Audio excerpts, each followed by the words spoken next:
टपरी पर चाय वाले ने हाथ में गिलास थमाते पूछा, चाय के साथ और क्या लोगे साहब?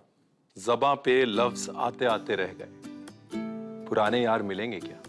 चाय के साथ दोस्ती का जो रिश्ता है ना, ये गुलजार साहब ने एक शेर में बांध दिया है। लेकिन चाय के साथ यारी का रिश्ता सिर्फ इंसानों का नहीं। अभी चाय के जो दोस्त हैं वो 4 बजे सबको याद आते हैं ना। मैंने कहा आज मैं खुद ही दिखा देता हूँ कि देखिए 4 बजे अगली बार जब वो चाय के यार याद आए ना, तो ये कुछ रेसिपीज हैं, मेरी फेवरेट हैं, आपको पसंद आएगी गारंटी। हिंदुस्तान को बहुत चीजें जोड़ती हैं, जैसे हमारी बोली, हमारी वेशभूषा, क्रिकेट, बॉलीवुड, घी और पोहा। मतलब हिंदुस्तान में कहीं भी चले जाओ, पोहे का प्यार जो है वो छुप छुप के झलकता है। और 4 बजे ये पोहा बड़ा काम आता है। तो जहां इंदौर अपने पोहे के लिए जीआई सर्टिफिकेशन मांग रहा है और पोहे के गुणगान पूरा भारत कर रहा है, मैं आपके लिए 2 ऐसी पोहे की डिशेस लाया हूं जो छोटी हैं पर अनजान है और खूबसूरत है। और कहानी जरूरी है ना, क्योंकि रिश्ता कहानियों से बनता है और ये है स्वाद का रिश्ता। तो सबसे पहला दक्षिण भारत के सबसे दक्षिणी राज्य से, केरला से। तो केरला का वो गुड़ वाला पोहा। केरला में पोहे को अवल कहते हैं और इस डिश को कहते हैं अवल वार्तदा, मतलब फ्राइड गुड़ वाला पोहा। बड़ी सिंपल सी रेसिपी है। देखिए उसमें कुछ नहीं करना, ऐसे गुड़ डालना है और हल्का सा नमक डालना है।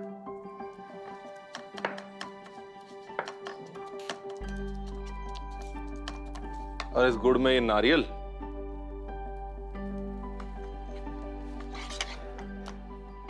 पानी। ओपन रेसिपी है ऐसा नहीं है कि बहुत ही फिक्स्ड रेसिपी है कि ऐसे ही बनना चाहिए। हर घर जो है इसको अपने हिसाब से एडजस्ट करता है। कुछ लोग काजू डालते हैं, कुछ लोग केला डालते हैं, कुछ लोग तिल डालते हैं।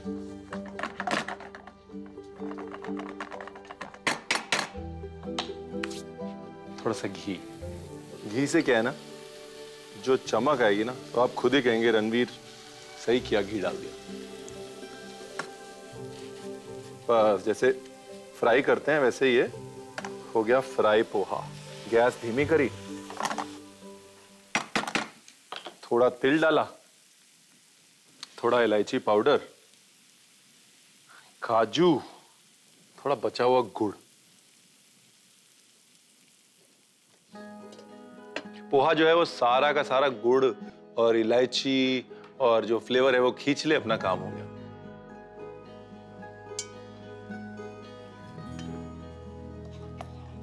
है ना कमाल। अब इसकी जो खुशबू है उसमें सिर्फ सौंधापन है, हल्का सा नारियल का दूध, सिर्फ इसको थोड़ा सा नरम करने के लिए।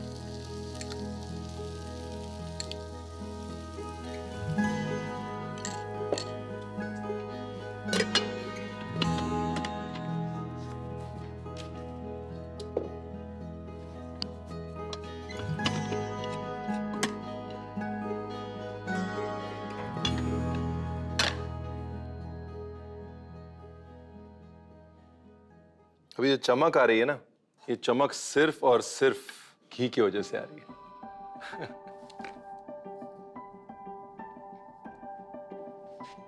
खाने का बहुत मन कर रहा है लेकिन खाऊंगा नहीं, क्योंकि एक बातचीत अभी बाकी है और वो बातचीत है महाराष्ट्र की।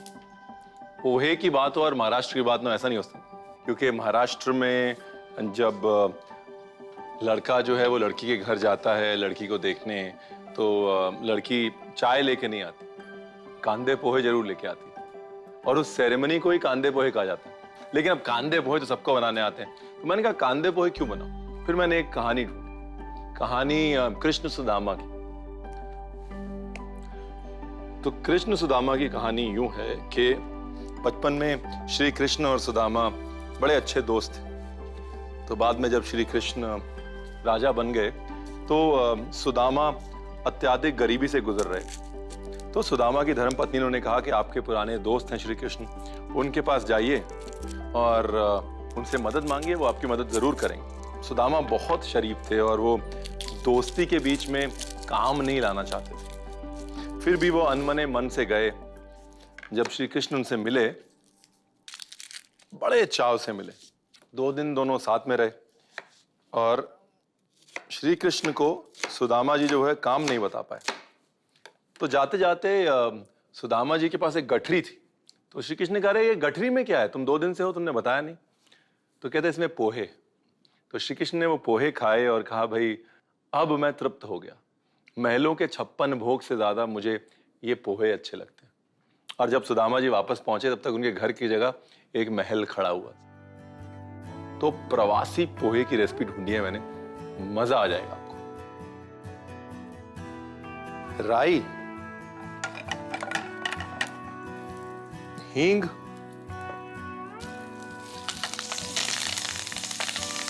करी पत्ता, हल्दी, थोड़ा नमक अभी डाल देता हूं। हल्दी पहले इसलिए कि थोड़ा सा हल्दी पक जाए और उसके बाद इसमें प्याज डालेंगे।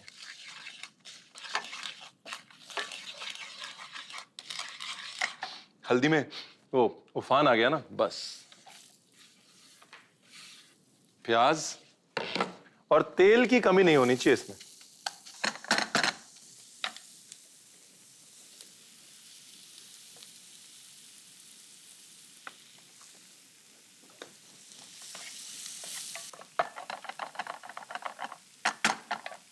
थोड़ा नमक और थोड़ी लाल मिर्च। तो ये गया नारियल, थोड़ी शक्कर, लगभग 1 छोटा चम्मच शक्कर डाली है मैंने।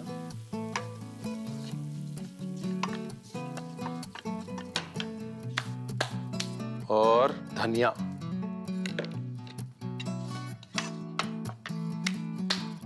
ऐसे चिवड़ा रहा होगा अलग से और ऐसे मसाला रहा होगा अलग से।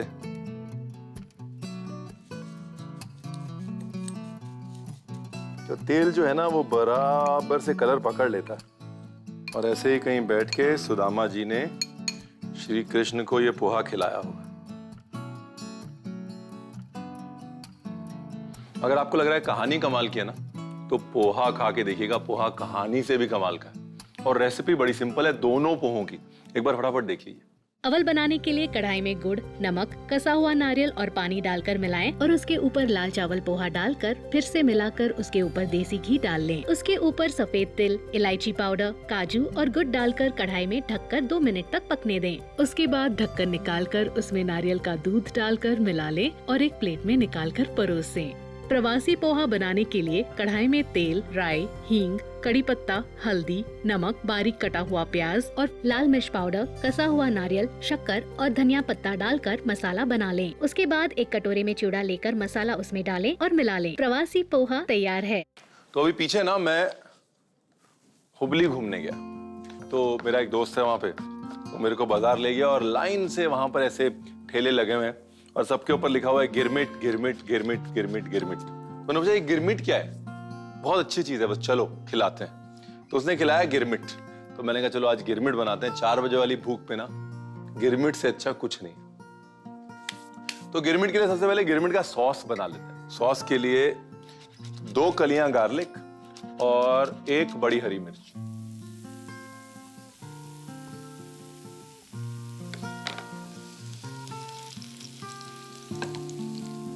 प्याज, प्याज में कमी नहीं। क्या है ना, ये इमली का सॉस बना रहे हैं, तो इमली की खटास को बैलेंस करने के लिए शक्कर तो डालेंगे, लेकिन प्याज की मिठास बहुत जरूरी है। करी पत्ता। अच्छा, गिरमिट का एक और मतलब, लोकल भाषा में वहां पर हुबली धारवाड़ में शार्पनर को गिरमिट कहते हैं। मतलब धार लगाने वाली चीज को गिरमिट कहते हैं, जैसे पेंसिल शार्पनर, गिरमिट। तो हो सकता है कि भाई ये बहुत तीखा होता है, इसकी वजह से इसका नाम भी शार्प यानी कि गिरमिट रख दिया गया। हल्दी, बिल्कुल थोड़ी सी मिर्ची रंग बेहतर करने के लिए, क्योंकि तीखापन तो हरी मिर्च से आ रहा है ना। थोड़ा नमक और थोड़ी सी हींग।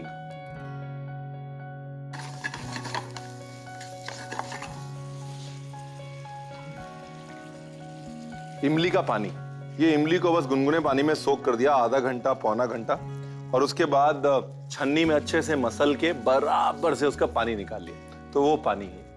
अभी डालता हूं गुड़। अच्छा, इसमें ना गन्ने का गुड़ डालना है।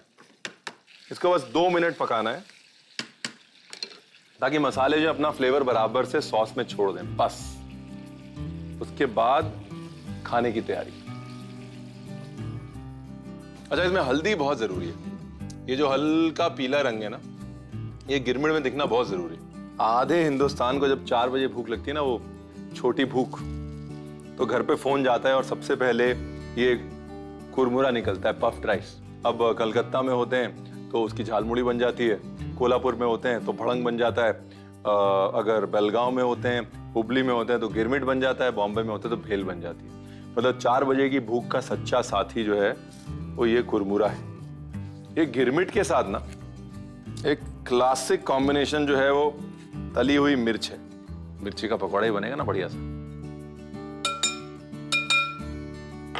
बेसन में ये नमक, थोड़ी मिर्च रंग के लिए और बिल्कुल नाम भर की हल्दी, बिल्कुल थोड़ी सी,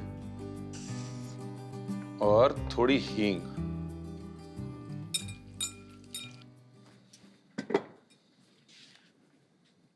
अगर चाहे तो हल्का सा सूखा बेसन लगा सकते हैं मिर्ची को, तो क्या है ना, वो बेसन बराबर पकड़ेगी।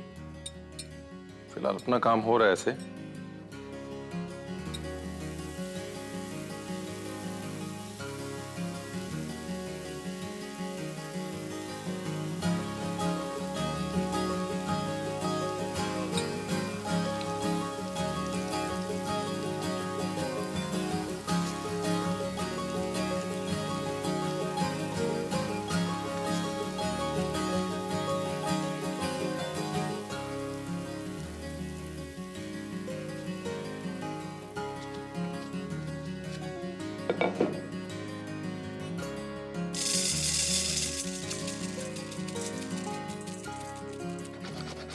नॉर्थ कर्नाटका जो है अपनी मिर्च के लिए बड़ा फेमस है। जैसे ही शिमोगा क्रॉस करते हैं वैसे ही मिर्ची बेल्ट शुरू हो जाती है। तो नॉर्थ कर्नाटका का खाना मतलब मिर्ची जरूरी है। प्याज, मूंगफली, मिर्ची, अनारदाना बाद में डालेंगे, पहले धनिया डालते हैं।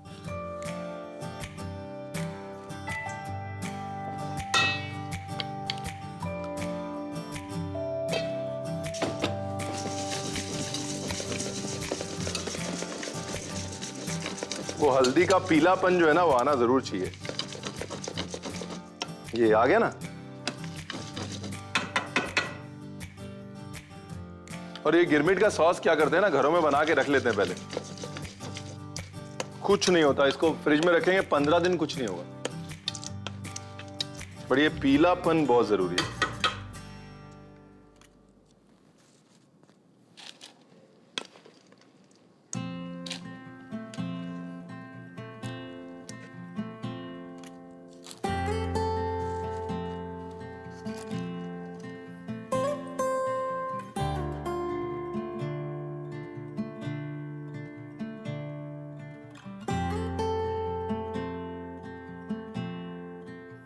इतनी आसान सी रेसिपी है, नो रॉकेट साइंस। बस सॉस बनाओ, मूढ़ी मिलाओ, हो गया, है ना। यकीन नहीं आता आपको, फिर से देख लीजिए चाहे। गिरमिट का सॉस बनाने के लिए सबसे पहले एक पैन में तेल और जीरा डालकर उसमें लहसुन की कलियां, हरी मिर्च, बारीक कटा हुआ प्याज, कड़ी पत्ता, हल्दी, लाल मिर्च पाउडर, नमक, हींग, इमली का पानी और गन्ने का गुड़ डालकर 2 मिनट तक पका लें। उसके बाद बेसन, नमक, लाल मिर्च पाउडर, हल्दी और हींग को एक कटोरे में लेकर उसमें पानी डालें और लेप बनाकर मिर्ची पे लगाएं और फिर उसे तल कर निकाल लें। फिर एक कटोरे में कुरमुरा लेकर उसमें हरी मिर्च, बारीक कटा हुआ प्याज, मूंगफली, धनिया पत्ता और गिरमिट का सॉस कर मिलाएं और फिर उसको कटोरी में निकालकर उस पे अनार के दाने डालें और परोसें। बचे हुए जो केले होते हैं ना, उनका इस्तेमाल पूरी दुनिया में अलग अलग तरीके से होता है। कोई उसका बनाना ब्रेड बना लेता है, कोई कुकीज बनाता है, कोई बनाना क्रम्बल बनाता है। लेकिन सबसे बढ़िया इस्तेमाल जो है वो होता है उडुपी के घरों में। तो वही कहानी ये है कि उडुपी मठ के जो प्रीस्ट थे, जो पंडित थे, उनको बड़ा दुख होता था जब प्रसाद के बहुत सारे केले आते थे और वेस्ट हो जाते थे। तो उन्होंने क्या किया, उन केलों को मैश किया, उसके अंदर थोड़ा दही डाला और बाद में उसके अंदर आटा मिला दिया और उसको 6-7 घंटे छोड़ने के बाद पूरी की तरह तल दिया।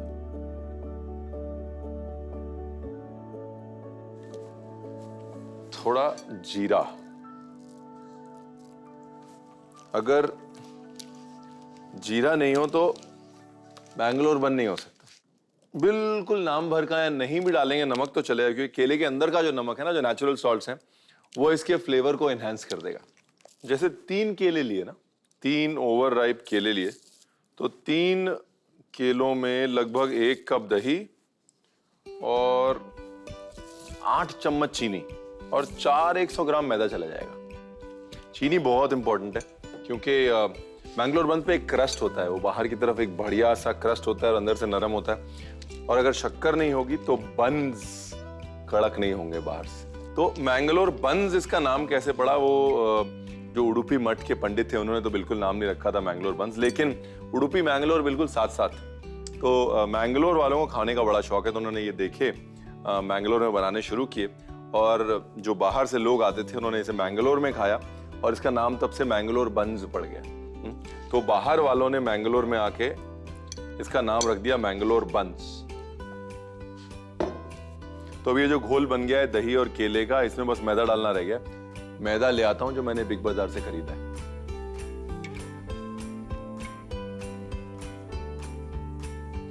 जो मैंगलोर के केले कहा जाता है कि वो नेचुरली थोड़े खट्टे होते हैं, इसलिए मैंगलोर के बंस जो हैं वो उडुपी से टेस्टी होते हैं।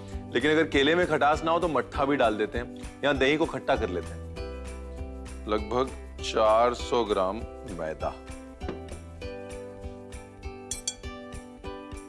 और मैदे के साथ में थोड़ा सा बेकिंग सोडा। मैदा थोड़ा थोड़ा धीरे धीरे करके डालना है। ये देखिए ऑलरेडी जाला दिख रहा है ना, ये केले और दही की खटास से ऑलरेडी बनना शुरू हो गया। तो लगभग 250 ग्राम मैदा एक साथ डाल देना है। उसके बाद धीरे धीरे धीरे धीरे मैदा डालना है। इसका जो डो है ना, वो ऐसा गीला और थोड़ा चिपचिपा रहना चाहिए। बहुत टाइट डो बन जाएगा ना तो ये बराबर से राइज नहीं आएगा इसमें। अब थोड़ा घी, सिर्फ डो को इकट्ठा करने के लिए लगभग 1 बड़ा चम्मच। ये जो डो है इसका टेक्सचर जो है अब कैसे बदल गया, देखा आपने?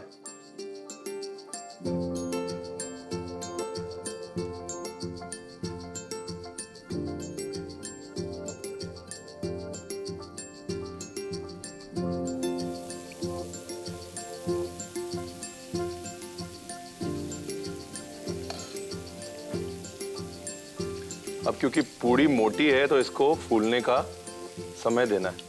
इसको केले की पूड़ी भी बोलते हैं, बनाना पूड़ी बोलते हैं। उडुपी की साइड अगर अभी भी मठ के किनारे जाएंगे आप तो वो लोग इसको मैंगलोर बंस कभी नहीं बोलेंगे। अगर इसको बहुत गरम गरम तेल में डाल दिया ना तो गड़बड़ हो जाएगी। क्या है कि इसको फूलने के लिए समय चाहिए और जगह चाहिए, और जैसे ही गरम तेल में डालेंगे वैसे ही एक दीवार बन जाएगी, बाहर से तुरंत शेप आ जाएगा, तो वो फूलेगी नहीं। या तो जगह जगह से फट के निकलेगी या फिर बेचारी ऐसे पिचकी सी रह जाएगी। तो medium hot oil is the most important.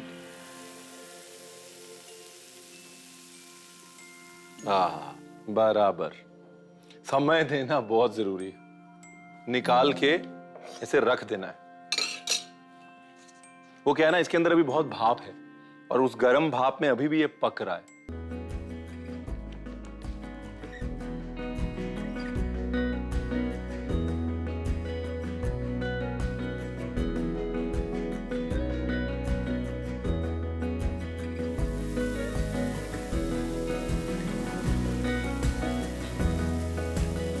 अच्छा, इसमें रंग थोड़ा तेज रहेगा, शक्कर पड़ी है ना और केले की शक्कर भी है, तो रंग थोड़ा तेज रहेगा। इसका रंग तेज होने की वजह से लेकिन बाहर जो क्रस्ट आती है ना, ओहो, मतलब असल खूबी वही है, बाहर से एकदम क्रस्टी और अंदर से एकदम नरम। तो धीरे धीरे रंग पकड़ता रहेगा। इतने में निकाल दिया धीमी आंच पे।